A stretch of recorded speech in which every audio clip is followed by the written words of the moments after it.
விருதுநகர் தொகுதியில் விஜயபிரபாகரன் இழுபறியாக சென்றிருக்கிறது. அவருடைய வாக்கு எண்ணிக்கை நிலவரத்தை பொறுத்தவரையில் விருதுநகர் தொகுதியில் விஜயபிரபாகரன் பின்னடைவு சந்தித்திருக்கிறார். கடும் போட்டியாக தான், கடும் இழுபறியாக அங்கு இருக்கின்றது.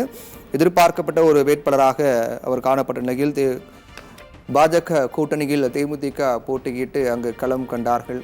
பல மாநிலங்களில் இந்தியா கூட்டணியின் கை ஓங்கி உள்ளதால் பாஜகவுக்கு பெரும்பான்மை கிடைக்காத சூழல் ஏற்பட்டிருக்கிறது. விரிவான தகவலை செய்தியாளர் செந்தில்குமார் வழங்கிக்கலாம். செந்தில்குமார், தற்போது எத்தனை சுற்று வாக்குகள் அங்கு எண்ணப்பட்டிருக்கிறது, நிலவரம் என்ன? அதாவது பிரவீன், நட்சத்திர தொகுதியாக கருதப்படக்கூடிய விருதுநகரில் பிஜேபி சார்பாக ராதிகா சரத்குமார், அதிமுக கூட்டணி சார்பாக விஜயபிரபாகரன், விஜயகாந்த் அவர்களின் புதல்வன் விஜயபிரபாகரன் போட்டியிட்டுள்ளார்.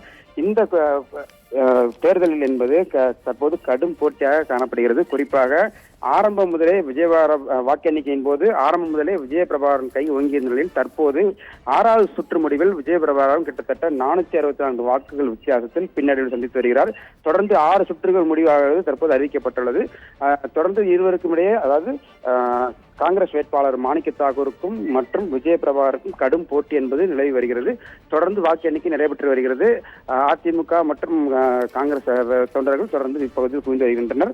இந்த போதிலும் வாக்கு எண்ணிக்கை எந்தவித அசம்பாவிதம் இல்லாமல் தொடர்ந்து நடைபெற்று வருகிறது. பிரவீன், அதிமுகவோடு தேமுதிக கூட்டணி அமைத்து களம் கண்டார்கள். விஜயபிரபாகரன் சற்று நேரத்துக்கு முன்னர் வரை முன்னிலை பெற்ற நிலையில் தற்போது 32 வாக்குகள் பெற்று மீண்டும் அவர் முன்னிலை வந்திருப்பதாக அங்கு இழுபறியாகவே காணப்படுகிறது. சற்று நேரத்துக்கு முன்னர் பின்னடைவு காணப்பட்ட நிலையில் தற்போது 32 சொற்ப வாக்குகள் வித்தியாசத்தில் அவர் மீண்டும் முன்னிலை பெற்று வருகிறார்.